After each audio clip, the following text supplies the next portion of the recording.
ومن يضلله فلا هادي له واشهد ان لا اله الا الله واشهد ان محمدا عبده ورسوله اما بعد اعوذ بالله السميع العليم من الشيطان الرجيم بسم الله الرحمن الرحيم يا ايها الذين امنوا لا تقدموا بين يدي الله ورسوله واتقوا الله ان الله سميع عليم.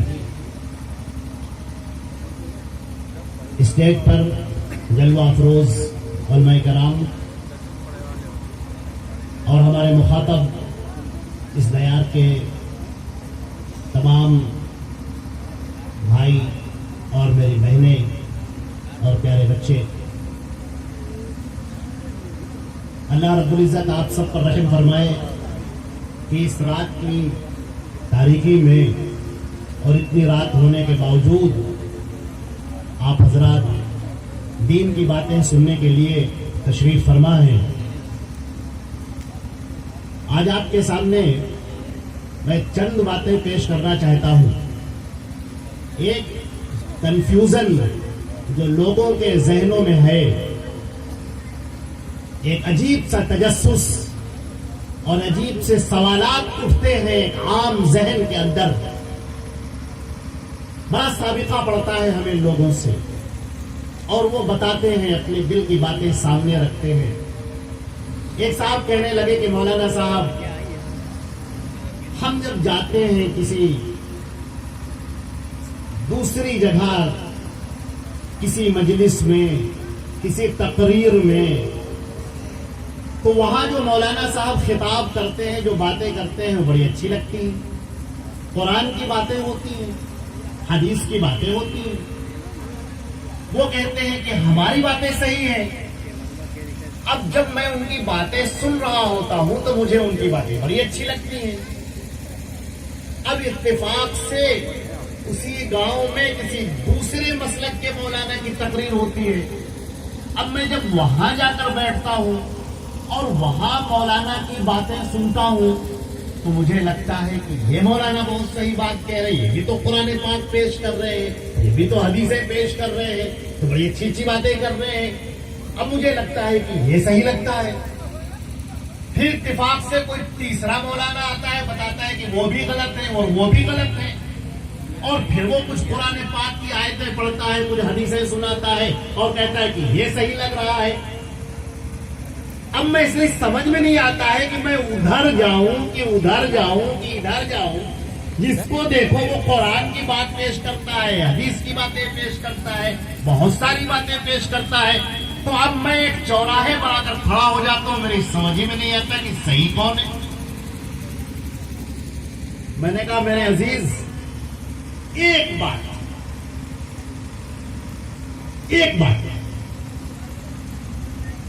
پرکھنے کے لیے، جاننے کے لیے بہت پیاری سی بات ہے. اس دنیا کے اندر نمازیں پڑھنے والے مسلمانوں کے بہت سارے فرقے مصلی پر کھڑے ہوتے ہیں، پروردگار عالم کے سامنے کہتے ہیں اہدنا الصراط المستقیم، اے میرے پروردگار مجھے صراط مستقیم عطا فرما دے، اس کی ہدایت عطا فرما دے. یہی شیعہ بھی پڑھتے ہیں، سنی بھی پڑھتے ہیں، سنی کے اندر جو بے شمار فرقے ہیں وہ بھی پڑھتے ہیں. یہ حنفی ہیں، وہ شافعی ہیں، یہ مالکی ہیں، یہ حنبلی ہیں، یہ دیوبندی ہیں، یہ بریلوی ہیں، یہ تبلیغی ہیں، یہ جماعت اسلامی ہیں، یہ جتنے ہیں سب کے سب تو یہی پڑھتے ہیں اہدنا الصراط المستقیم، صراط مستقیم کی ہدایت عطا فرما دے. اے میرے عزیزو، اب سنو بات کی بات. اس دنیا میں جتنے فرقے قائم ہیں وہ کسی نہ کسی شخصیت پر قائم ہیں. شخصیت ہٹا دیجئے، فرقہ ختم. حنفی امام ابو حنیفہ پر قائم، شافعی امام شافعی پر قائم، مالکی امام مالک پر قائم، حنبلی احمد ابن حنبل پر قائم، جماعت اسلامی ابو الاعلیٰ مودودی صاحب پر قائم، تبلیغی جماعت مولانا الیاس صاحب پر قائم، پھر چشتیہ ہے، قادریہ ہے، سہروردیہ ہے، کوئی شہاب الدین سہروردی پر ہے، کوئی عبد القادر جیلانی پر ہے، بے شمار شخصیات کے نام پر بنے ہوئے فرقے۔ اس دنیا میں کیا آپ کو ایک فرقہ ایسا نظر نہیں آتا جو یہ کہتا ہو کہ لوگوں کی باتیں نہیں سننا، اللہ اور اس کے رسول کی بات کو سننا، لوگوں کو تولنا اللہ اور رسول کی بات سے، اللہ اور رسول کی بات سے لوگوں کو تولنا۔ میرے عزیزان گرامی، لوگ کہتے ہیں اہدنا الصراط المستقیم، اے اللہ مجھے سیدھا راستہ عطا فرما دے۔ پھر اللہ رب العزت نے یہ سکھایا ہے میرے عزیزوں، اور ہمارے پیارے رسول جب اس دنیا سے جا رہے تھے، جب اس دنیا سے تشریف لے جا رہے تھے، اس وقت انہوں نے کہا تھا کہ بنی اسرائیل 72 فرقوں میں تقسیم ہو گئے۔ ترمذی کی روایت کتاب الفتن کی، بنی اسرائیل افترقت بنو اسرائیل باثنتین وسبعین ملتا اور وتفترقون، بنی اسرائیل 72 فرقوں میں بٹ گئے اور تم 73 فرقوں میں بٹ جاؤ گے۔ کلہم فی النار، سب کے سب جہنم میں جائیں گے، الا فرقۃ واحدہ، ایک روایت میں الا ملت واحدہ، سوائے ایک ملت کے، ایک جماعت کے، ایک گروہ کے۔ صحابہ کرام نے پوچھا من ہم یا رسول اللہ، کون ہوں گے اللہ کے رسول یہ جو جنت پہ جانے والے ہوں گے؟ آپ صلی اللہ علیہ وسلم نے فرمایا ما انا علیہ واصحابی، اور ایک روایت میں آتا ہے ما انا علیہ اليوم واصحابی، جس پر آج میں ہوں اور میرے صحابہ ہیں۔ عزیزان محترم، یہ دو باتیں پکڑ لیجیے آپ، یہ ناپنے کا پیمانہ ہے۔ اللہ کے نبی صلی اللہ علیہ وسلم نے دیا، آپ کو چکرانے کی کوئی ضرورت نہیں ہے، کنفیوژن کی کوئی ضرورت نہیں ہے، پریشان ہونے کی کوئی ضرورت نہیں ہے، آنکھوں کو کھولنے کی ضرورت ہے۔ دھوکہ دینے والے بہت سارے ہیں، لیکن اب آپ دیکھیے اللہ کے رسول صلی اللہ علیہ وسلم نے کتنے پیارے طریقے سے بات بتا دی کہ بنی اسرائیل 72 فرقوں میں تقسیم ہو گئے۔ ٹھہرو، اللہ کے نبی صلی اللہ علیہ وسلم کی کوئی بات فالتو نہیں ہوتی۔ اس ایک جملے میں سوچا کرتا ہوں کہ آخر اللہ کے نبی صلی اللہ علیہ وسلم کو یہ بتانے کی کیا ضرورت تھی کہ بنی اسرائیل 72 فرقوں میں تقسیم ہوئے؟ سیدھے سیدھے آپ کہہ دیتے بسم اللہ، سیدھے سیدھے آپ بتا دیتے کہ تم لوگ 73 فرقوں میں تقسیم ہو جاؤ گے، اور علماء نے لکھا ہے کہ 73 سے مراد یہاں پر تکثیر ہے، کثرت مراد ہے۔ جیسے ہم لوگ کہتے ہیں کہ 50 بار تم سے کہا ہے، تو اس کا یہ مطلب نہیں ہوتا کہ وہ کاؤنٹ کر کے 50 بار کہا ہو۔ یا قرآن پاک میں ہے استغفرت لہم 70 مرۃ، اگر تم ان کے لیے 70 مرتبہ بھی توبہ کی درخواست کرو، استغفار کرو، لن یغفر اللہ لہم، اللہ ان کی مغفرت نہیں کرے گا۔ تو یہ 70 مرتبہ کا جو ورڈ ہے، لفظ ہے، جو اس کا یہ مطلب نہیں کہ 71 بار کریں گے تو معاف کر دیں گے، 70 مرتبہ کثرت کے ساتھ، کثرت کے ساتھ۔ تو یہاں پر مراد یہ ہے کہ کثرت کے ساتھ تم لوگ فرقوں میں بٹ جاؤ گے۔ اب سوال یہ ہے کہ اللہ کے نبی نے یہ کیوں فرمایا کہ تم لوگ بنی اسرائیل 72 فرقوں میں بٹے؟ یہ بات کیوں ارشاد فرمائی؟ آئیے اس پر غور کرتے ہیں، کیونکہ اللہ کے نبی صلی اللہ علیہ وسلم کی یہ بات بڑی پیاری بات ہے۔ ان حضرات کے لیے جو توجہ چاہتے ہیں اور جو واقعی بات کو سمجھنا چاہتے ہیں، بڑی پیاری بات ہے اور بڑے نقطے کی بات ہے، بڑی تاریخ ہے اس کے اندر۔ بنی اسرائیل 72 فرقوں میں تقسیم کیسے ہوئے؟ بنی اسرائیل کے جتنے فرقے ہیں سب حضرت موسیٰ علیہ السلام کو ماننے والے ہیں۔ ان 72 فرقوں میں سے کوئی نہیں ہے جو حضرت موسیٰ کو ماننے والا نہ ہو۔ 72 فرقوں میں سے سارے کے سارے فرقے تورات کو ماننے والے ہیں، ان میں سے کوئی ایسا نہ ہوا جو تورات کو نہ ماننے والا ہو۔ موسیٰ علیہ السلام کو ماننے والے، تورات کو ماننے والے 72 فرقوں میں ہیں، سب تورات کو مانتے ہوئے، موسیٰ علیہ السلام کو مانتے ہوئے۔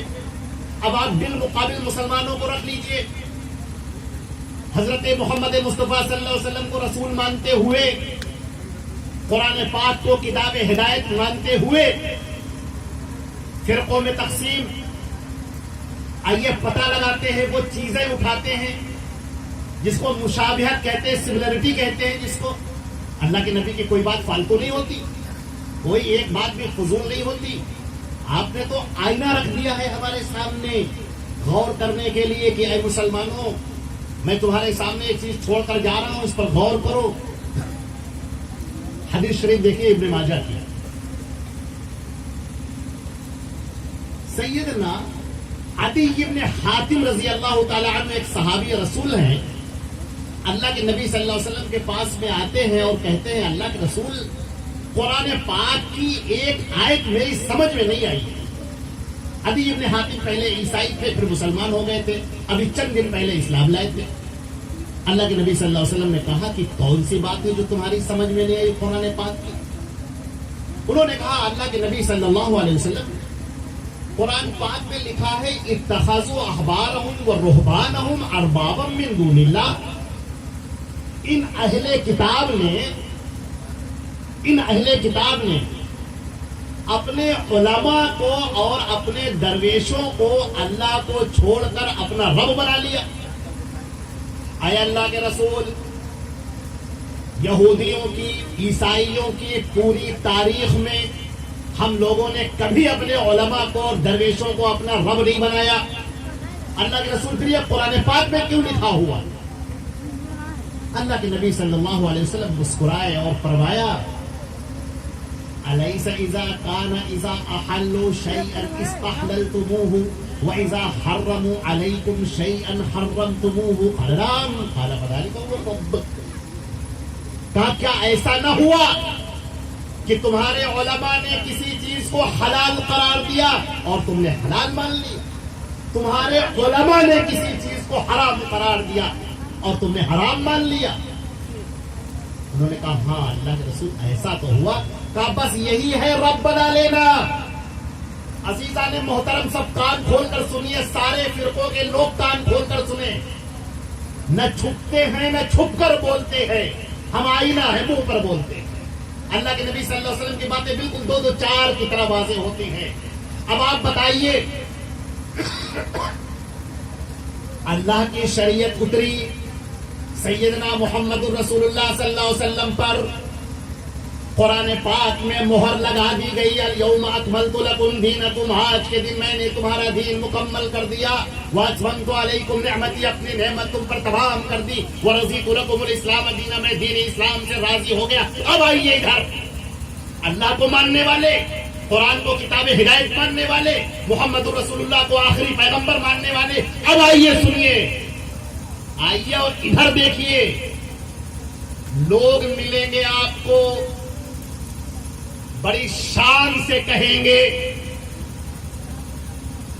دین کے اندر بہت سارے ایسے مسائل ہیں اور دین کے اندر بہت ساری ایسی باتیں ہیں جو اللہ کے رسول نے نہیں بتائی مگر ہمارے علماء نے بتائی. وہ امام ابو حنیفہ نے بتائی، وہ امام شافعی نے بتائی، وہ امام مالک نے بتائی، وہ احمد بن حنبل نے بتائی. دین کے اندر وہ ساری چیزیں اللہ کے نبی نے نہیں بتائی. اور مزے کی بات یہ ہے کہ اللہ کے رسول کی بات موجود ہو اور آپ کہیں کہ اللہ کے رسول کی بات سر آنکھوں پر، لیکن ہم مانیں گے اپنے علماء کی. ہمارے علماء بھی تو بہت بڑے بڑے علماء تھے. افسوس یہ ہے کہ بالکل وہی منظر سامنے آ گیا جہاں پر اللہ نے فرمایا تھا اتخذوا احبارهم ورهبانهم اربابا من دون اللہ. انہوں نے اپنے علماء کو، اپنے درویشوں کو اللہ کو چھوڑ کر اپنا رب بنا لیا. قرآن پاک نے ایک جگہ پر کہا ہے ام لہم شرکاء، کیا انہوں نے کچھ شریک گڑھ لیے؟ شرعوا لهم من الدین ما لم یأذن به اللہ، انہوں نے وہ دین گڑھ کر پیش کیا جو اللہ نے نہیں اتارا تھا. یہ بھول گئے. امام ابو حنیفہ رحمۃ اللہ علیہ نے جو فیصلے فرمائے ہیں، بہت سارے فیصلے ایسے ہیں جو ان کے سامنے حدیثیں نہیں تھی۔ امام شافعی کے بہت سارے فیصلے ہیں، آدمی سر پہ کھڑا ہوا ہے، فیصلہ کروانے کے لیے کھڑا ہوا ہے، انہوں نے کہا میرے پاس حدیث موجود نہیں ہے لیکن میں اپنی رائے سے فیصلہ کرتا ہوں، اور کان کھول کر سن لو، جب بھی کوئی حدیث مل جائے گی تو حدیث پر عمل کرنا اور میری بات کو دیوار پر مار دینا۔ سارے لوگوں نے باتیں، حدیث مقدم ہوگی، یہ باتیں مؤخر ہوں گی، مگر دین کے اندر جب بگاڑ پیدا ہوا، جب شیطان مردود نے ذہن پر قبضہ کرنا شروع کیا، اور جب انسان کے ذہن سے کھلواڑ کرنا شروع کیا اور دین کو برباد کرنا شروع کیا، تو لوگوں نے صحیح حدیثوں کو دیکھا اور کہا یہ ہمارے مسلک کی نہیں ہے، ہمارے علماء نے اس کی اجازت نہیں دی ہے، ہمارے یہاں ایسا نہیں ہے۔ عزیزان محترم، اب ہم آپ کو بتاتے ہیں کہ ہر فرقہ جو مسلح پر کھڑا ہوتا ہے اور کہتا ہے کہ اے ہمارے پروردگار مجھے صراط مستقیم عطا فرما دے، ہر فرقہ یہ کہتا ہے۔ اللہ نے دعا سکھائی ہے، قرآن پاک کو جب بھی آپ کھولیں گے سب سے پہلے سورۃ الفاتحہ ملے گی۔ سورۃ الفاتحہ کو خلاصہ قرآن بھی کہا گیا ہے، ام القرآن کہا گیا ہے، القرآن کہا گیا ہے، حدیث کے۔ اب آپ ذرا سا غور فرمائیں کہ سورۃ الفاتحہ سب سے پہلے رکھی گئی۔ آپ اللہ کے حمد و ثنا بیان کرتے ہیں، اس کی بزرگی بیان کرتے ہیں، پھر اللہ تمہیں ہدایت دیتا ہے کہ سنو، مالک الملک کے سامنے سب سے قیمتی چیز مانگو جو تمہاری زندگی کو بنانے والی ہے، جنت کو دلانے والی ہے، دوزخ سے تم کو دور کرنے والی ہے، وہ ہے اللہ کے ہدایت مانگو، صراط مستقیم مانگو۔ تم صراط مستقیم پر آ جاؤ گے، آسمان سے برکتیں تمہارے لیے نازل ہوں گی، تم دنیا میں بھی بلند رہو گے اور آخرت میں بھی بلند رہو گے۔ اللہ سے صراط مستقیم مانگو۔ اچھا، اب بندے نے صراط مستقیم مانگ لیا، اللہ رب العزت نے اس کے سامنے یہ پورا قرآن پاک پیش کر دیا۔ سورۃ الفاتحہ سوال ہے تو پورا قرآن پاک اس کا جواب ہے۔ صراط مستقیم کے ساتھ سنیے، آپ نے اللہ سے مانگا ہے کہ اے میرے پروردگار مجھے صراط مستقیم کی ہدایت فرما دے، مجھے دکھا دے صراط مستقیم کون ہے، صراط مستقیم کہاں ہے، اس لیے کہ اس کے اندر شیطان مردود وسوسے ڈالے گا، شبہات ڈالے گا۔ قرآن پاک سے پوچھیے، اللہ رب العزت نے خود فرما دیا، یاسین والقرآن الحکیم انک لمن المرسلین علی صراط مستقیم۔ یاسین قسم ہے قرآن کی جو حکمت سے لبریز ہے، اے نبی آپ رسولوں میں سے ہیں، آپ رسول ہیں اور آپ ہی صراط مستقیم پر ہیں، صراط مستقیم پر ہیں۔ اللہ کے رسول جدھر ہیں ادھر صراط مستقیم ہے، سیدھا راستہ صراط مستقیم اللہ کے رسول کی طرف ہے۔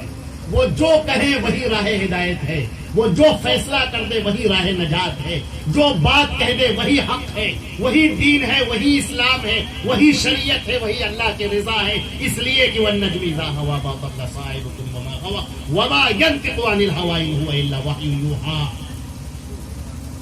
حضرت محمد مصطفیٰ صلی اللہ علیہ وسلم کے بارے میں سارے لوگ ایک بات جان لو کہ یہ اپنی مرضی سے کچھ نہیں کہتے، یہ ہماری اتاری ہوئی بات کہتے ہیں۔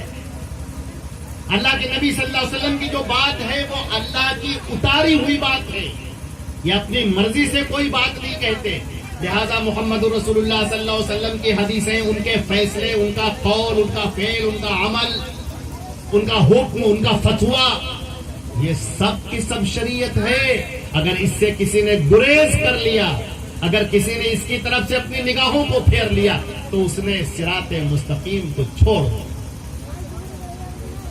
اچھا، ایک اور بات ہے، جب آپ کہتے ہیں کہ صراط مستقیم عطا فرما تو ساتھ میں ایک اور ہی دیا، صراط المستقیم صراط الذین انعمت علیہم۔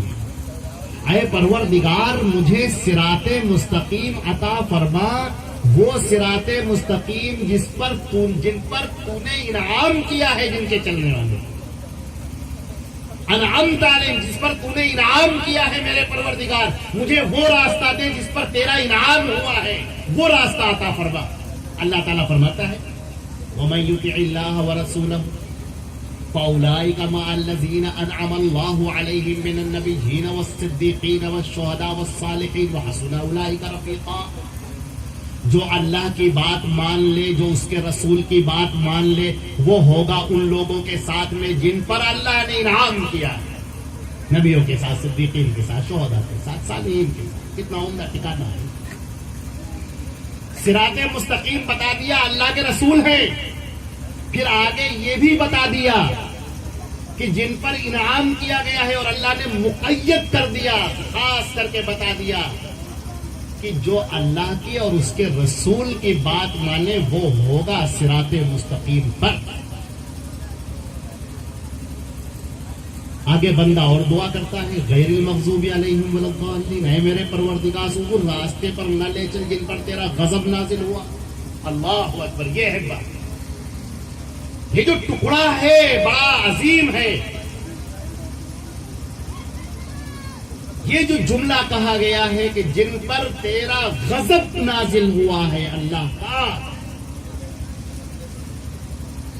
عزیزان محترم, یہ بڑی دلخراش داستان ہے, بہت دلخراش. کیسے وہ بنی اسرائیل تھے, حضرت موسیٰ کی شریعت ہوتے ہوئے, ان کے قانون ہوتے ہوئے چھوڑ دیا انہوں نے. آج یہودیوں سے پوچھئے, وہ پڑھتے ہیں تورات کو, جب کوئی مر جاتا ہے اس وقت تورات پڑھتے ہیں, جب اپنے سیناگوگ میں جاتے ہیں اس وقت تورات پڑھتے ہیں, کتاب تاریخ, کتاب پیدائش پڑھتے ہیں, زکریا کا باب پڑھتے ہیں. لیکن ان سے پوچھا جائے زندگی کے مسئلے بتاؤ, نکاح کے, طلاق کے, نماز کے طریقے بتاؤ, حکایات بتاؤ, واعظ بتاؤ, نصیحت بتاؤ, تو پھر تورات نہیں کھلتی, پھر تلمود کھلتی ہے. تلمود کیا ہے؟ علماء کے اقوال کا مجموعہ. اب بہت سارے علماء ہوئے, اپنے اپنے مطابق تشریح کی, انہیں علماء کے اقوال میں فرقے بنتے چلے گئے. انہوں نے کہا ہمارا عالم اچھا, انہوں نے کہا نہیں ہمارا مولانا اچھا, انہوں نے کہا نہیں ہمارا مولانا برحق. فرقے بنتے چلے گئے, علماء کے اقوال کو لے کر فرقے بن گئے. تورات کنارے دھری رہ گئی, تورات پڑھنے کے لیے کھولا کنارے رکھی رہ گئی. آج ہم پیارے مسلمانوں کا یہی حال ہے. رمضان آ گیا, قرآن پاک کھولا جائے گا, پڑھا جائے گا, جھوم جھوم کر پڑھا جائے گا. نماز میں کھڑے ہو گئے, قرآن پاک کو پڑھ لیا. اب جب زندگی کا موقع آ گیا, جنازہ کیسے ہوگا, وضو کیسے ہوگا, نماز کیسی ہوگی, طلاق کیسی ہوگی, نکاح کیسے ہوگا, وصیت کیسے ہوگی, وراثت کیسے ہوگی, زندگی کے مسائل. اب قرآن کنارے ہے, اللہ کے رسول کے حدیثیں کنارے ہیں, اب کچھ اور کتاب لاؤ. اب کیا چاہیے؟ فقہ اٹھاؤ. اب فقہ لائی جائے گی, نیچے رکھ دیجئے تو چھت تک اتنی کتابیں لکھی گئی ہیں. آپ ان سے پوچھا اچھا ٹھیک ہے, یہ جو فقہ ہے کیا یہ اللہ کے رسول صلی اللہ علیہ وسلم کی دی ہوئی ہے؟ اگر اللہ کے رسول کی دی ہوئی ہے تو حدیث ہے, اور اگر نہیں دی ہوئی ہے تو ہے کیا؟ اگر اللہ کے رسول کی حدیث ہے تو عمل کیجئے, اگر صحیح ہے آپ بھی عمل کریں, ہم بھی عمل کریں. پھر یہ کیوں کہتے ہو کہ یہ حدیث صحیح ہے امام ابو حنیفہ کے لیے ہے, یہ حدیث ہے امام شافعی کے لیے ہے, یہ حدیث ہے امام مالک کے لیے ہے, یہ حدیث ہے امام احمد بن حنبل کے لیے ہے؟ یہ تمہیں کس نے اختیار دیا کہ تقسیم کرو؟ یہ قطرے کرنے کا, ٹکڑے کرنے کا تمہیں کس نے اختیار دیا؟ اللہ نے تو کہا تھا کہ وَاعْتَصِمُوا بِحَبْلِ اللَّهِ جَمِيعًا وَلَا تَفَرَّقُوا, کہ اللہ کی رسی کو مضبوطی سے پکڑ لینا, یہ ٹکڑے ٹکڑے مت ہو جانا. اور اللہ نے کہا تھا کہ الَّذِينَ جَعَلُوا الْقُرْآنَ عِضِينَ, ان لوگوں کی طرح مت ہو جانا جنہوں نے قرآن کو ٹکڑوں میں تقسیم کر دیا. کتنے افسوس کی بات ہے آج. عزیزان محترم, آئیے آپ کو ایک بہت پیاری سی بات کی طرف لے کر چلتے ہیں. ہمارے اپنے ان بچوں کے لیے ہم یہ بات کہنے جا رہے ہیں جن کے ذہن کے اندر بڑا کنفیوژن بھرا ہوا ہے. فلاں مولانا نے کہا, فلاں. دیکھیے صاحب, جتنے گمراہ فرقے ہوتے ہیں وہ چاشنی لگاتے ہیں, مٹھاس لگاتے ہیں, جیسے شیطان مردود دیوار کے اوپر ایک شیرہ لگا دیتا ہے اور کوئی مکھی اڑ کے جاتی ہے اور اس میں مٹھاس کی وجہ سے پھنس جاتی ہے اور مر جاتی ہے. شیطان کی آواز بڑی مٹھاس بھری ہوئی. کچھ لوگ شیرہ لگاتے ہیں. آپ آئیں، ایک مسلمان جس کا دل اللہ اور اس کے رسول کی محبت میں دھڑک رہا ہے، وہ کدھر جائے گا؟ آپ قرآن کی طرف بلائیں گے، قرآن کی طرف آئے گا، اللہ کے رسول کی باتیں کریں گے، آئیں گے. اب جب آپ نے بلا لیا قرآن کی طرف، حدیث کی طرف، وہ بیچارہ محبت میں کھچا ہوا چلا آیا. اب دیکھیے یہاں سے گیم شروع ہو گیا.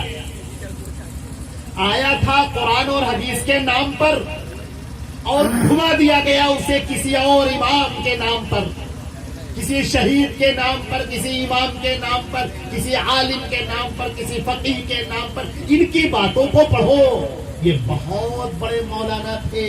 ان کی باتوں کو پڑھو، یہ بہت بڑے امام تھے. یہ صاحب ایک پیر پر کھڑے ہو کر ایک قرآن پڑھتے تھے، دوسرے پیر پر کھڑے ہو کر دوسرا قرآن پڑھتے تھے. ان کو پڑھو، ان کی کتابیں پڑھو. انہوں نے اتنی کتابیں لکھی ہیں. اے اللہ کے بندو، دیکھو کیسے گمراہ کیا. میں آپ کو حدیث سناتا ہوں، امام مسلم رحمۃ اللہ علیہ نے مقدمہ مسلم میں لکھا ہے اور یہیں سے بالکل وضاحت شروع ہو جاتی ہے صحابہ کرام کی. آپ دیکھیں اللہ کے رسول صلی اللہ علیہ وسلم نے کیسے تربیت فرمائی تھی صحابہ کرام کی. مقدمہ مسلم کے اندر روایت ہے، عبداللہ ابن عباس رضی اللہ تعالی عنہما جو صحابی رسول بھی ہیں اور حبر الامہ کہلاتے ہیں، اللہ کے نبی صلی اللہ علیہ وسلم کے خاندان کے ہیں، اہل بیت میں سے ہیں. عبداللہ ابن عباس بیٹھے ہوئے تھے اتفاق سے، اور لوگ بھی ان کے سامنے ارد گرد بیٹھے ہوئے تھے. اتفاق سے ایک صاحب آئے جو بڑے جبے قبے میں تھے. عزیزان محترم میری اس گفتگو کو ضرور سنیے گا. بڑے جبے قبے میں تھے، آئے اور آتے ہی اب لوگ ان کی طرف متوجہ ہو گئے. تو عوام تھی، ان کا وہ دیکھا کہ بڑا سا چوغا پہنے ہوئے ہیں، دستار باندھے ہوئے ہیں، بڑی لمبی سی ان کی داڑھی بھی ہے، کپڑے بھی بالکل صاف ستھرے ہیں، چمک رہے ہیں. لوگ ان کی طرف متوجہ ہو گئے. اب انہوں نے حدیث پڑھنی شروع کی، قال رسول اللہ صلی اللہ علیہ وسلم کہہ کر. عبداللہ ابن عباس کے کانوں میں یہ آواز پڑی اور ادھر انہوں نے دیکھا اور ایک دم سے انہوں نے چہرہ پھیر لیا. اب عبداللہ ابن عباس چونکہ صحابی رسول ہیں، ان کا چہرہ پھیرنا کہ سارا مجمع ادھر سے ہٹ گیا ان صاحب کی طرف سے. اب وہ صاحب بالکل تلملا اٹھے غصے سے غضبناک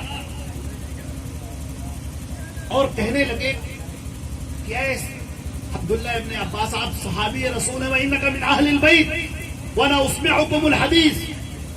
آپ اہل بیت میں سے ہیں، آپ صحابی ہیں، میں قال رسول اللہ کہہ رہا ہوں اور آپ اپنا چہرہ گھمائے لے رہے ہیں. مقدمہ امام مسلم کی بات کر رہے ہیں، مسلم شریف کی مقدمہ جہاں پر امام مسلم نے اپنی پوری سند کے ساتھ لکھا ہے. عبداللہ ابن عباس نے انتہائی غصے میں اور غضبناک لہجے میں فرمایا، چپ، لقد قال علينا زمان اذا قال احد قال رسول الله صلى الله عليه وسلم ابتدرت اليه اعيننا واصغت اليه اذاننا فلما ركب الناس الصعب والذلول قلنا من انتم هاتوا اسنادكم. عبداللہ ابن عباس نے جو بات ارشاد فرمائی ہے بڑی زبردست ہے. انہوں نے کہا چپ، خاموش. ایک زمانہ تھا جب کوئی کہتا تھا قال رسول اللہ صلی اللہ علیہ وسلم، ہماری نگاہیں اچک جاتی تھی، ہمارے کان کھڑے ہو جاتے تھے. مگر جب سے تم جیسے لوگوں نے ہر آئے بائیں شائیں الٹی سیدھی بات قال رسول اللہ کہہ کر بیان کرنی شروع کر دی، ہم کہتے ہیں من انتم، تم کون ہو، ہاتھو اسنادکم، اپنی سند بیان کرو، سند بیان کرو. اللہ کے رسول کا نام لے رہے ہو، تم ہو کیا؟ حدیث صحیح ہے کہ ضعیف؟ بتاؤ. منکر ہے کہ معلل؟ شاذ ہے کہ نادر؟ کیا منکر بتاؤ نا. راوی کیسا ہے، ثقہ ہے کہ نہیں ثقہ ہے؟ یہ مکاروں کی باتیں لے کر آتے ہو ہمارے سامنے. اس راوی کی بات لے کر آتے ہو جو انتہائی شاطر قسم کا ہے، عیار قسم کا ہے. جتنے محدثین ہیں سب نے لکھا ہے کہ بہت بڑا جھوٹا ہے یہ، بچ کے رہنا ایسے آدمی سے. ارے امام ترمذی، یہ بھی ابھی شعبان آ گیا ہے، 15 شعبان کی بات ہے. ایک صاحب ہمارے دوست ہیں، مسجد میں گئے، تقریر سن کے آئے. اتفاق سے ہمارے سامنے ہم لوگ بیٹھے ہوئے تھے، 3-4 لوگ. کہنے لگے مولانا ایک بات آپ کی ہم کو اچھی نہیں لگی. ہم نے کہا صاحب بتائیے. کہا کہ دیکھیے ابھی ہم مسجد سے ہو کے آ رہے ہیں, وہاں ایک مولانا صاحب تقریر کر رہے تھے کہ ترمذی میں لکھا ہوا ہے کہ 15 شعبان کی جو رات ہوتی ہے اس روز اللہ بنو قریظ کی بکریوں کے برابر لوگوں کی مغفرت کر, ان کے بال کے برابر مغفرت کر دیتا ہے. اب بتائیے حدیث میں لکھا ہے اور آپ مولانا کیسے اہل حدیث ہیں کہ آپ کہتے ہیں کہ نہیں یہ سب کچھ نہیں ہے, صحیح نہیں ہے. ہم نے کہا بس بس بس بس اب آپ بیٹھے رہیے گا, اب آپ کو جانا نہیں, اب آپ سنیے اور آج آپ کو پتا چلے گا. میں آپ کو ایک ترازو دینے جا رہا ہوں. ترمذی کی بات کی نا آپ نے, یہ ترمذی نکالی ہم نے ان کے سامنے موبائل ہی پہ, وہ روایت پڑھ کے سنائی.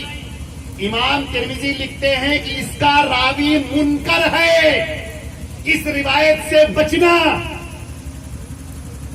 کیسے علماء ہیں, کیسے لوگ ہیں یہ حدیثوں کے پڑھنے والے, کیسے لوگوں کو گمراہ کرنے والے لوگ ہیں.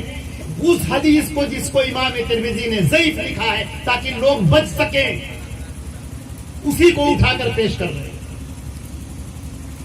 علامہ ابن جوزی نے موضوعات کی پوری کتاب لکھی ہے کہ یہ وہ کتاب ہے جس میں اللہ کے رسول کے نام پر بولی گئی جھوٹی حدیثیں ہیں, اور کیسے علماء ہیں کہ اسی حدیثوں کو پیش کر رہے ہیں.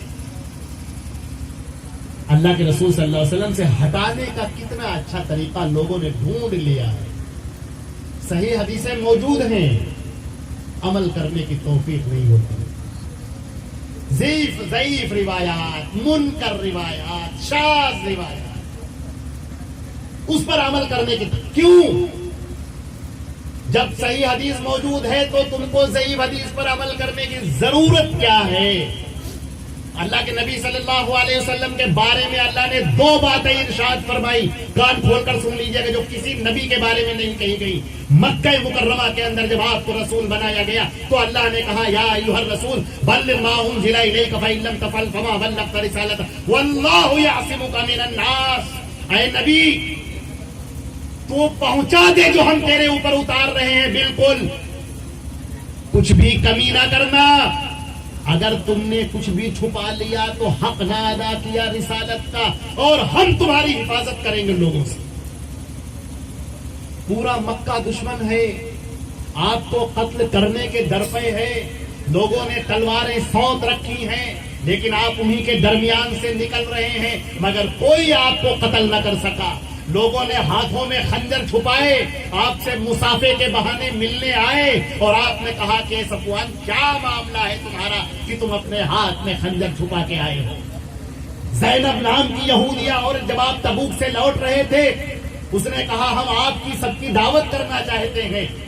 نبی کریم صلی اللہ علیہ وسلم نے دعوت قبول کر لی.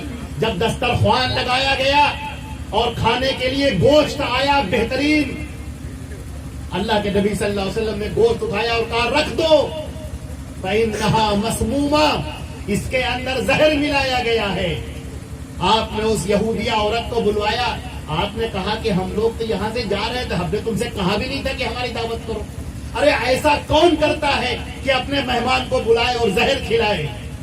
اس نے کہا کہ ہم نے سوچا کہ اگر آپ سچے نبی ہیں تو اللہ آپ کو بتا دے گا, اور اگر آپ جھوٹے نبی ہیں تو آپ کا مر جانا ہی بہتر. آپ خاموش ہو. یہ کوششیں کی گئی نبی کو شہید کرنے کی, قتل کرنے کی, مارنے کی, لیکن اللہ نے کہا تھا واللہ یعصمک من الناس, اللہ تمہاری حفاظت کرے گا لوگوں سے. کوئی آپ کو قتل نہ کر سکا, کوئی آپ کو مار نہ سکا, یہاں تک کہ مدعی جا فضا آ گیا کہ الیوم اکملت لکم دینکم, آج کے دن میں نے تمہارا دین مکمل کر دیا, اپنی نعمت اتار دی اور میں تم سے دین اسلام سے راضی ہو گیا. دوسری بات اللہ نے فرمایا انا نحن نزلنا الذکر وانا له لحافظون, یہ دین ہم نے اتارا ہے الذکر. الذکر کہتے ہیں شریعت کو, اللہ کے اتارے ہوئے احکامات کو, اس کو الذکر کہتے ہیں. اللہ نے فرمایا کہ یہ ذکر ہم اتار رہے ہیں, یہ شریعت, یہ احکامات الہیہ یہ ہم اتار رہے ہیں, اور ہم ہی اس کی حفاظت کرنے والے ہیں. تورات کی طرح نہیں, انجیل کی طرح نہیں کہ لوگوں نے اس میں تبدیلیاں کر دی, یبدلون الکلم عن مواضعہ, اس کو تبدیل کر ڈالا. یہ اللہ کی اتاری ہوئی شریعت ہے اور قیامت تک محفوظ رہے گی. قیامت تک کے لیے اللہ نے اس کو محفوظ کر دیا ہے. یہاں ضعیفوں کا کوئی گزر نہیں, منکر کا کوئی گزر نہیں, کمزور روایتوں کا کوئی گزر نہیں, معلوم روایتوں کا, لولی لنگڑی روایتوں کا, ساکت روایتوں کا کوئی گزر نہیں. صحیح حدیثیں, محکم حدیثیں, مضبوط حدیثیں, صحیح الاسناد حدیثیں موجود ہیں, سورج کی طرح روشن طریقے سے چمک رہی ہیں, اور ہر ایک کو دعوت دے رہی ہیں کہ اے مسلمانوں آؤ اور ان حدیثوں پر عمل کرو. یہ حدیثیں تمہارے لیے ہیں. نبی کریم صلی اللہ علیہ وسلم کو چھوڑ دو گے تو تم گمراہ ہو جاؤ گے, عبداللہ بن مسعود نے کہا تھا. اور قرآن پاک کی بھی آیت ہے, ایک آیت. عزیزان محترم, اس ایک آیت کو آپ یاد کریے, چھوٹی سی آیت سورہ محمد کی. ان تطیعوہ تہتدوا, بس اتنی آیت. ان تطیعوہ تہتدوا, اگر تم محمد مصطفیٰ صلی اللہ علیہ وسلم کی اطاعت کر لو گے تو تم ہدایت پا جاؤ گے. اگر تم محمد مصطفیٰ کی اطاعت کر لو گے تو تم ہدایت پا جاؤ گے. ذرا تھوڑی دیر کے لیے سوچ کے دیکھیے گا عزیزان محترم, اللہ نے نماز بھی اتاری, نماز کا طریقہ بھی اتارا, نماز کے احکامات بھی اتارے, نماز کے مسائل بھی اتارے. نماز عبادت ہے, نماز عبادت ہے. اللہ نے نماز بھی اتاری, نماز کا طریقہ بھی اتارا, نماز کو محفوظ کیا, نماز کے طریقے کو محفوظ کیا, صحیح حدیثوں کو محفوظ کیا, صحابہ کرام کی ان نگاہوں کو محفوظ کیا جو ان حدیثوں کو دیکھنے والی تھی. بڑی ذمہ داری کے ساتھ میں آپ سے عرض کر رہا ہوں, بہت غور سے سنیے گا. لوگوں نے وضو کے طریقے کو بدل ڈالا, لوگوں نے نماز کے طریقے کو بدل ڈالا. وضو کرنے بیٹھتے ہیں, یہ گدی کا, گردن کا, گلے کا مسا کرتے ہیں. کہاں لکھا ہے یہ؟ کہاں لکھا ہے؟ نماز کے لیے کھڑے ہو تو نیت کرتا ہوں میں 4 رکعت نماز فرض واسطے اللہ تعالیٰ کے منہ میں رکعت شریف کی طرف پیچھے اس امام کے اللہ اکبر. کس نے سکھایا تم کو یہ طریقہ؟ جب کوئی مر جاتا ہے, قرآن خوانی ہوتی ہے, کس نے سکھایا تمہیں یہ طریقہ؟ اللہ کے رسول صلی اللہ علیہ وسلم کی 2 بیویوں کا, حضرت خدیجہ, حضرت زینب بنت خزیمہ کا آپ کے سامنے انتقال ہوا. آپ کی بیٹیوں کا, 2 بیٹیوں کا آپ کے سامنے انتقال ہوا. آپ کے بیٹوں کا آپ کے سامنے انتقال ہوا. آپ کے چچا کا آپ کے سامنے انتقال ہوا. کتنے صحابہ کرام آپ کے سامنے شہید ہوئے, آپ کے سامنے فوت ہوئے. جس کے اوپر قرآن اتر رہا ہے وہ تو قرآن خوانی نہیں کرتا. تم بتاؤ کہ تم کیوں کرتے ہو یہ قرآن خوانی؟ رسول کے طریقے کو چھوڑ کر تم کو یہ طریقہ کہاں سے ملا؟ اللہ کے نبی صلی اللہ علیہ وسلم طریقہ سکھا رہے ہیں. آپ کی بیٹی کا انتقال ہوا ہے, لوگ آپ کی بیٹی کو غسل دے رہے ہیں, اور آپ کہہ رہے ہیں کہ جب اس کو غسل دے دینا تو مجھے بتانا. آپ کفن کا طریقہ بتا رہے ہیں اپنی بیٹی کے انتقال پر. وہ نبی اپنی شریعت کو بتانے سے کبھی غافل نہیں رہا. عین اس حالت میں کہ ان کے بیٹے ابراہیم کا انتقال آپ کی زانوں پر ہوتا ہے, آنکھوں سے آنسو گر رہے ہیں. اچانک کسی کہنے والے نے کہا کہ یہ جو چاند گرہن, سورج گرہن ہوا ہے یہ ابراہیم کی موت پر ہوا ہے. وہ نبی کھڑے ہو جاتے ہیں, بیٹے کا انتقال ہوا ہے, اور کہا خبردار, یہ شمس اور قمر آیتان من آیات اللہ, یہ سورج اور چاند یہ اللہ کی نشانیوں میں سے ایک نشانی ہے, کسی کی موت پر یہ ان میں گرہن نہیں لگتا. بیٹی کا انتقال ہوا ہے, آنکھ سے آنسو بہ رہے ہیں, کلیجہ آپ کا زخمی ہے, لیکن آپ کہتے ہیں کہ جب اس کو غسل دے دینا تو مجھے بتانا. اور یہیں سے آپ بتاتے جا, ام عطیہ غسل دے رہی ہیں, آپ بتاتے جا رہے ہیں ایسے غسل دینا ہے, ایسے کپڑے, ایسے کفن پہنانا ہے, یہ آپ بتا رہے ہیں. عزیزان محترم, تمام مسلمانوں مجھے بتاؤ, جس وقت مردہ آپ کا دفن کیا جاتا ہے کتنے ہی لوگ ہوتے ہیں عطر کی شیشی لیے ہوئے, کیوڑے کی شیشی لیے ہوئے, آب زمزم لیے ہوئے, سورہ یاسین کا پڑھا ہوا پانی لیے ہوئے, سورہ بقرہ اور آل عمران کی آخری آیت کا پڑھا ہوا پانی لیے ہوئے, کتنے نور نامہ, عہد نامہ لیے ہوئے, جو اس پہ پانی چھڑکا جا رہا ہے, مردے کے اندر, کفن کے اندر رکھا جا رہا ہے. یہ طریقہ کہاں سے آیا ہے؟ یہ کون سا اسلام ہے؟ یہ کون سی حدیث میں لکھا ہوا ہے؟ عزیزان محترم، حقیقت تو یہ ہے کہ نہ تم نے اللہ کو سمجھا، نہ تم نے رسول کو سمجھا، نہ تم نے قرآن پاک کو پڑھا، نہ تم نے حدیث مصطفیٰ کو پڑھا. تم نے پڑھا تو صرف علماء کے اقوال پڑھے. فلاں مولانا، فلاں صاحب، فلاں نے جو کہہ دیا آپ نے ان کی باتوں کو تسلیم کر دیا اور مانا. صحیح حدیثیں ایک طرف موجود رہی مگر ان پر عمل کرنے کی توفیق نہ ہوئی. حضرت حذیفہ کی روایت بخاری شریف کی روایت، بخاری اور مسلم دونوں کی روایت، کتاب الفتن. حضرت حذیفہ رضی اللہ تعالیٰ عنہ فرماتے ہیں کان الناس یسألون رسول اللہ صلی اللہ علیہ وسلم عن الخیر وکنت اسألہ عن الشر مخافۃ ان یدرکنی. حضرت حذیفہ رضی اللہ تعالیٰ عنہ فرماتے ہیں کہ لوگ اللہ کے رسول سے خیر کے بارے میں سوال کرتے تھے، میں شر کے بارے میں سوال کرتا تھا تاکہ میں شر سے بچ سکوں. اب آپ سوال کرتے ہیں کہ اللہ کے رسول کی طویل حدیث ہے. اب اللہ کے رسول صلی اللہ علیہ وسلم بتاتے ہیں کہ آخر جب زمانہ آئے گا، سنیے بہت غور سے، اور میں اپنے بچوں سے نصیحت کرتا ہوں کہ نوجوانوں آپ اس بات کو غور سے سنیں. اللہ کے نبی صلی اللہ علیہ وسلم فرماتے ہیں کہ جب آخری زمانہ آئے گا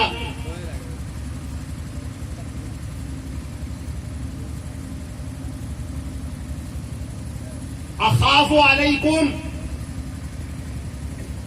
دعاتن ذلال.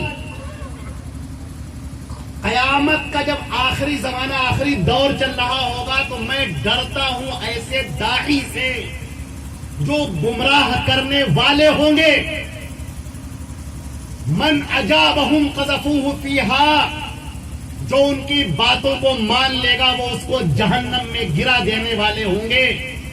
یہدون بغیر ہدی ویستدون بغیر سنتی، جو میری ہدایت کے علاوہ دوسری ہدایت کو تلاش کر رہے ہوں گے اور جو میرے طریقے کو چھوڑ کر دوسروں کے طریقے پر چل رہے ہوں گے. داعی کہاں ہے؟ مبلغ کہاں ہے؟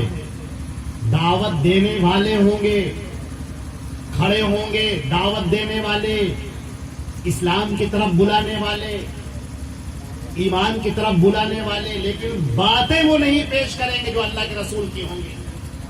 وہ توحید کی باتیں نہیں پیش کریں گے جس کے اوپر اللہ کے رسول نے پتھر کھائے ہیں. وہ حق بات کو نہیں پیش کرنے والے ہوں گے. وہ بابا کے دہل کہنے والے نہیں ہوں گے کہ اے لوگوں سنو. اللہ کے نبی صلی اللہ علیہ وسلم نے کھڑے ہو کر کہا کوئی صفا کے اوپر اتیتکم بالذبح، بخاری شریف کی روایت ہے کہ اے لوگوں میں ہلاکت کا اعلان لے کر آیا ہوں. جس نے میری بات مان لی وہ نجات پا گیا اور جس نے میری بات کا انکار کر دیا وہ جہنم میں جانے والا ہوگا. حضرت ابو ہریرہ رضی اللہ تعالیٰ عنہ ارشاد فرماتے ہیں، بخاری شریف کی روایت، کل امتی یدخلون الجنہ الا من ابا، میری پوری امت جنت میں جائے گی سوائے اس کے جو خود جنت میں جانے سے انکار کر دے. صحابہ کرام چونک گئے. انہوں نے کہا اللہ کے رسول جنت میں جانے سے کون انکار کرے گا؟ آپ نے فرمایا من اطاعنی دخل الجنہ، جو میری بات مانے گا، میری اطاعت کرے گا وہ جنت میں جانے والا ہوگا. ومن عصانی فقد ابا، اور جو میری بات کا انکار کر دے گا، میری بات نہیں مانے گا، وہی ہے جنت جانے سے انکار کر دینے والا. آج آپ بالکل بڑے آرام سے کھول کر دیکھ لیجیے کتنے ہی لوگ آپ کو ملیں گے جو کہیں گے کہ ہاں یہ اللہ کے رسول صلی اللہ علیہ وسلم کی حدیث ہے، یہ صحیح حدیث ہے، درست ہے، متواتر ہے، لیکن ہم عمل نہیں کریں گے. کیوں؟ ہمارے مسلک میں نہیں ہے. اللہ بڑے آرام سے کہہ دیتے ہیں. افسوس یہ ہے کتنی عجیب بات ہے کہ بڑے آرام سے تم نے کہہ دیا کہ حدیث ہے، صحیح ہے، لیکن میرے مسلک میں نہیں ہے. میرے محترم تم یہ بتاؤ کہ جس روز تمہاری موت ہو جائے گی اور تم قبر کے اندر دفن کر دیے جاؤ گے، جس وقت فرشتہ تم سے سوال کرنے آئے گا تو کیا تم سے تمہارا مسلک پوچھے گا؟ کیا تم سے تمہارا امام پوچھے گا؟ کیا تم سے پوچھے گا تم کون سے مولانا کی بات مان کے آئے ہو؟ یا تم سے پوچھے گا کہ تم اللہ کے نبی صلی اللہ علیہ وسلم کے بارے میں کیا کہتے ہو؟ اللہ کے نبی صلی اللہ علیہ وسلم کے بارے میں سوال ہوگا تم سے.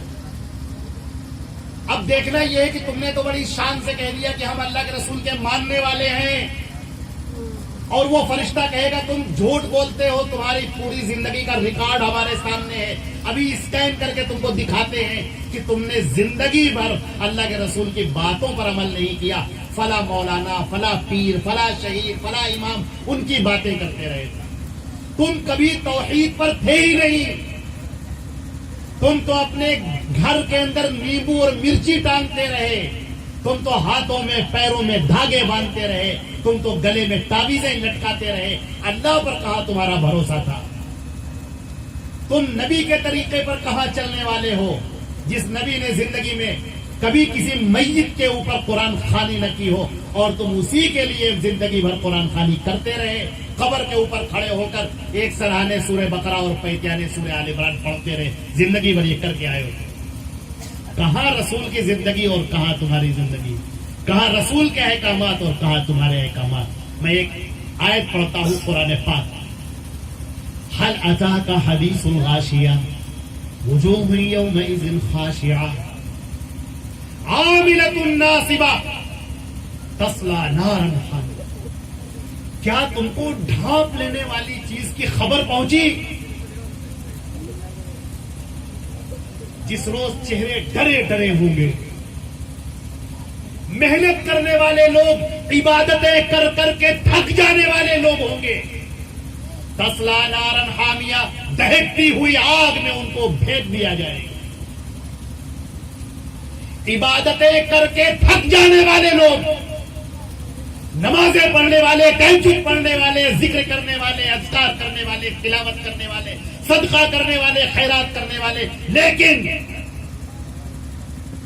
شرک کرنے والے لوگ، نبی کے طریقے پر عمل نہ کرنے والے لوگ. قرآن پاک نے کہا ہے سورۃ الکہف کے اندر فَلَا نُقِيمُ لَهُمْ يَوْمَ الْقِيَامَةِ وَزْنًا، کل قیامت کے دن ہم ان کے نام اعمال کو ترازو پر رکھیں گے ہی نہیں. دوسری جگہ فرمایا وَجَعَلْنَاهُ هَبَاءً مَنثُورًا، ہم ان کو مانند خاک اڑا دیں گے. جیسے زمین سے آپ ریت اٹھائیں اور اسے بکھیر دیں، لوگ نامہ اعمال لے کر آئیں گے اور ان کو یوں اٹھایا جائے گا اور یوں پھینک دیا جائے گا. تمہارا عمل نبی کے طریقے کے مطابق تھا ہی نہیں. اب تم یہ مت کہنا کہ نہیں صاحب ہمارے مولانا نے کہا تھا. وہ تو صاحب بہت بڑے مولانا تھے، مسجد میں تقریر کر رہے تھے، قرآن پاک نے اس کو بھی کہا ہے. جس روز لوگ کھڑے ہوں گے اللہ کے سامنے، جن کے نامہ اعمال پھینک دیے گئے ہوں گے، جو رو رہے ہوں گے، کہیں گے ربنا انا اطعنا سادتنا وکبراءنا فاضلونا السبیل ربنا آتهم ضعفین من العذاب ولعنهم لعنا کبیرا. اے ہمارے پروردگار، ہم نے اپنے بڑوں کی بات مانی، اپنے پرکھوں کی بات مانی، اور اپنے جن کو ہم نے بڑا جانا تھا ان کی بات مانی. فَأَضَلُّونَ السَّبِيلَ، انہوں نے تو ہمیں گمراہ کر دیا. اے اللہ اب ہم کیا کریں؟ اے اللہ تو ان کے اوپر دوہرا عذاب نازل فرما اور بہت بڑی لعنت ان کے اوپر فرما. کیا فائدہ؟ اللہ کے نبی صلی اللہ علیہ وسلم کی حدیثیں، صحیح حدیثیں تمہاری آنکھوں کے سامنے موجود تھی، اور تب تم تعصب میں پڑتے رہے. تب تم کہتے رہے کہ ٹھیک ہے نبی کی محبت سینوں میں ہے، عمل ہم فلاں مولانا کی بات پر کریں گے، وہ جو کہہ رہے ہیں ان کی بات پر ہم عمل کریں گے. قرآن پاک نے اس کو بھی کہا ہے یوم یعض الظالم علی یدیہ ویقول یا لیتنی لم اتخذ فلانا خلیلا یا لیتنی اتخذت مع الرسول سبیلا. جس روز ظالم اپنے ہاتھوں کو چبائے گا اور کہے گا کاش میں نے فلاں کی بات نہ مانی ہوتی، کاش کہ میں نے رسول کا طریقہ اختیار کیا ہوتا. عزیزان محترم، یہ ہے منہج سلف، یہ ہے صراط مستقیم، یہ ہے اہل حدیث کا منہج. اہل حدیث کی جو دعوت ہے اطیعوا اللہ و اطیعوا الرسول، اے تمام کے تمام لوگوں، اے سارے فرقے کے لوگوں، اپنے فرقوں کو توڑ دو قبل اس کے کہ تمہاری موت سے یہ فرقے ٹوٹ جائے. اس سے پہلے ان خول کو توڑ دو اور اس سے باہر آ جاؤ. اللہ کی اور اس کے رسول کی اطاعت کے سامنے آ جاؤ. اور یہ کہو کہ ہم وہ لیں گے جو اللہ کے نبی صلی اللہ علیہ وسلم نے دیا ہے. اے لوگوں ہمیں وہ اسلام پیش کرو جو اللہ کے نبی دے کر گئے ہیں, جو صحابہ کرام نے نبی کی موجودگی میں لکھا ہے, نبی کی موجودگی میں لکھا ہے. میں ایک روایت پڑھ کر اپنی بات کو ختم کرتا ہوں. یہیں سے عبداللہ ابن عمرو ابن العاص ایک صحابی ہیں, چھوٹے صحابی تھے, لکھنا پڑھنا سیکھا تھا. نبی کی محفل ہے, نبی کی مجلس ہے, وہ اللہ کے نبی کی باتوں کو لکھ رہے ہیں, نوٹ کر رہے ہیں. کسی نے ان کو ٹوکا اور کہنے لگے کہ سنو, تم اللہ کے رسول کی ہر باتیں لکھتے ہو. وہ کبھی خوشی ہوئے ہوتے ہیں, کبھی غصہ ہوتے ہیں, کبھی ڈانٹتے ہیں, تم ہر بات لکھ لیتے ہو. وہ ڈر گئے, نہیں لکھا انہوں نے. حدیث شریف میں آتا ہے کہ اللہ کے نبی صلی اللہ علیہ وسلم نے دیکھا اور کہا کہ تم پہلے لکھا کرتے تھے, اب کیوں نہیں لکھ رہے ہو؟ تو انہوں نے کہا اللہ کے رسول میں تو لکھا کرتا تھا, لیکن میرے ساتھیوں نے, لوگوں نے مجھ سے کہا کہ تم کیوں لکھتے ہو؟ اللہ کے رسول کبھی غصے میں ہوتے ہیں, کبھی ڈانٹتے ہیں, کبھی کوئی مذاق کرتے ہیں, تم ہر بات لکھ لیتے ہو. آپ نے فرمایا اکتب فإنه لا يخرج مني إلا الحق, تم لکھو اس لیے کہ میری زبان سے حق کے علاوہ کچھ نہیں نکلتا. لکھو, حق کے علاوہ کچھ نہیں نکلتا. اب میں آپ کے سامنے اپنی بات ایک جملے میں کہہ کر ختم کروں. مصلی پر کھڑے ہو کر اہدنا الصراط المستقیم کہنے والے بہت ہیں, لیکن اپنے دل پر ہاتھ رکھ کر بتاؤ کہ جب قرآن پاک نے کہہ دیا کہ صراط مستقیم محمد مصطفیٰ ہے, تو اب ان کو چھوڑ کر کیا تم کسی اور کی باتوں پر عمل نہیں کر رہے ہو؟ اگر نبی کی باتوں کو چھوڑ کر تم کسی اور کی باتوں پر عمل کر رہے ہو تو کیا تم کو اللہ نے صراط مستقیم نہیں دیا؟ تم نے اللہ سے صراط مستقیم مانگا اور اللہ نے تمہیں صراط مستقیم دے دیا. اب عمل تم نہیں کرتے ہو تو اللہ تبارک تعالیٰ اس میں کیا کرے؟ سورہ اعراف کی آیت نمبر 3, اتبعوا ما انزل الیکم من ربکم, تمہارے رب کی طرف سے جو اتارا جا رہا ہے اس کی پیروی کرو. ولا تتبعوا, یہ قرآن پاک کی آیت, عجیب سی آیت ہے, سوچنے پر مجبور کر دیتی ہے. اللہ نے کہہ دیا اے مسلمانوں سب کے سب, اتبعوا ما انزل الیکم من ربکم, تمہارے رب کی طرف سے جو اتارا جا رہا ہے پیروی کرو. کیا یہ بات مکمل نہیں ہو گئی؟ کیا یہ بات مکمل؟ اے لوگوں جو تمہارے رب کی طرف سے اتارا جا رہا ہے اس کی پیروی کرو. ہم کو لگتا ہے بات مکمل ہو گئی, لیکن اللہ تعالیٰ نے فرمایا نہیں, ابھی بات مکمل نہیں ہوئی, ابھی اس کے آگے اور بھی ہے. اس کے آگے کیا ہے؟ وَلَا تَتَّبِعُوا مِن دُونِهِ أَوْلِيَاءَ, اور اس کو چھوڑ کر اپنے اولیاء کی پیروی مت کرو. اولیاء کہتے ہیں جس کو دل کے اندر بڑا بڑا بنا لیا گیا ہو, دل کے اندر محبت سے بھر دیا گیا ہو, فلاں عالم فلاں مولانا اتنے بڑے, اس کو چھوڑ کر جو اللہ کی طرف سے اتارا گیا ہے اس کو چھوڑ کر اپنے اولیاء کی پیروی مت کرو. ہم کو لگتا ہے یہ بات مکمل ہو گئی, ابھی مکمل نہیں ہوئی ہے نا. اور بات اللہ جانتا ہے اور تم نہیں جانتے. کیا بات ہے؟ اتبعوا ما انزل الیکم من ربکم, تمہارے رب کی طرف سے جو اتارا جا رہا ہے پیروی کرو. ولا تتبعوا من دونه اولیاء, اور اس کو چھوڑ کر اپنے اولیاء کی پیروی مت کرو. قلیلا ما تذکرون, یہی بات تم بہت کم سمجھتے, یہ بات تمہاری سمجھ میں نہیں آئے گی. صاحب یہ اتباع ہے, یہ تقلید ہے. اتباع تمہیں کرنی ہے, تقلید تمہیں نہیں کرنی ہے. اب دیکھنا یہ ہے کہ تم اتباع کی طرف آتے ہو یا تقلید کی طرف جاتے ہو. تم اتباع کی طرف آؤ گے, نبی کی پیروی کرنی ہوگی, نبی کی حدیثوں کی بات ماننی ہوگی, حدیث رسول پر عمل کرنا ہوگا, صحیح حدیثوں سے مزین حیات کو اختیار کرنا ہوگا. اور ادھر آؤ گے تقلید کی طرف, علماء کے اقوال ہیں, مولانا کے اقوال ہیں, فلاں صاحب کے اقوال ہیں, یہ سرخسانی کا قول ہے, یہ فلاں کا قول ہے, یہ ان کا قول ہے, یہ صاحب ہدایہ کا قول ہے, یہ قدوری کا قول ہے, یہ فلاں کا قول ہے. مگر یہی بات تمہاری سمجھ میں نہیں آتی ہے. تم بار بار یہی کہتے رہو گے کہ نہیں صاحب یہ بھی تو کچھ ہے, یہ بھی تو اولیاء ہیں. نہیں, اگر تمہیں ہدایت چاہیے, صراط مستقیم چاہیے, جنت کا راستہ اگر تمہیں اختیار کرنا ہے تو وہی بات مانو جو صحابہ کرام نے کوہ صفا کے سامنے کھڑے ہو کر مانی تھی، جس وقت اللہ کے نبی نے کہا تھا کہ میری بات مانو اتیتکم بالذبح، جو میری بات نہیں مانے گا وہ ہلاکت میں پڑ جائے گا، اور ماننے والوں نے آپ کی بات مانی اور نہ ماننے والوں نے آپ کا انکار کر دیا۔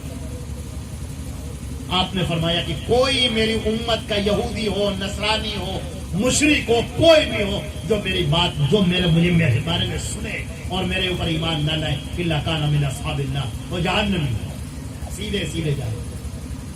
یہاں دو کی کوئی گنجائش نہیں ہے، یہ بھی ٹھیک ہے، یہ بھی ٹھیک ہے، یہ بھی ٹھیک ہے، آپ ہاتھ یہاں باندھے ٹھیک ہے، ہاتھ یہاں، ہاتھ یہ بھی ٹھیک ہے، ہاتھ چھوڑ دیا ہاں یہ بھی ٹھیک ہے۔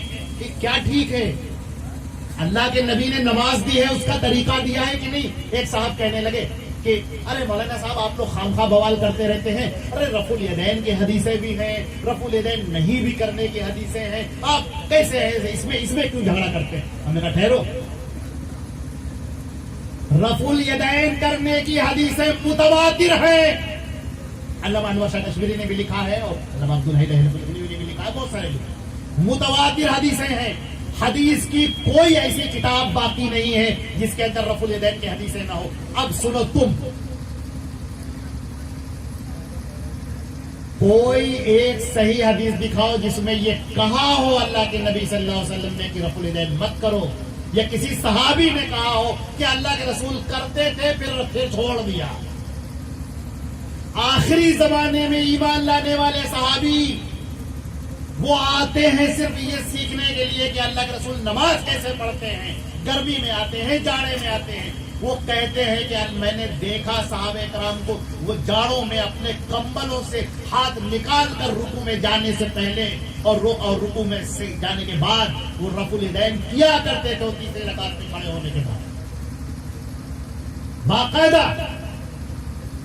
اب تم بتاؤ کسی ایک صحابی کے بارے میں جس نے یہ کہا ہو کہ یہ رفع الیدین اللہ کے رسول کرتے تھے پھر چھوڑ دیا، یا اللہ کے نبی صلی اللہ علیہ وسلم نے کہا ہو کہ سنو میں نے تم کو رفع الیدین کا حکم دیا تھا اب چھوڑ دو۔ کیسی عجیب باتیں ہیں، کیسی احمقانہ باتیں ہیں۔ ایک اور ایک لگے ہاتھ ایک مسئلہ، لگے ہاتھ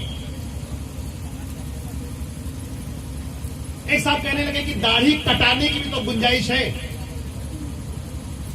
ہم نے کہا میرے عزیز ایک بات ہے، بخاری شریف کے اندر 5 طریقے سے روایت آئی ہے، داڑھی بڑھاؤ، جز الشوارب ورخ اللحى، اور ورخ اللحى، اسبل اللحى، وعف اللحى، اس طرح کے 5 طریقے سے الفاظ آئے ہیں۔ اب تم بتاؤ کہ کوئی ایک روایت جہاں پر اللہ کے رسول نے کہا ہو کہ ادھری داڑھی تمہاری پڑ گئی ہے یہاں سے کاٹ لو، یا اللہ کے رسول نے کہا ہو کہ زیادہ لمبی داڑھی ہو جائے تو کاٹ لینا۔ اگر تمہیں کوئی روایت مل جائے تو روایت بھی لیتے آنا، قینچی بھی لیتے آنا، نہیں ملے گی۔ اللہ کے رسول کی حدیثیں موجود ہیں، صاف صاف موجود ہیں،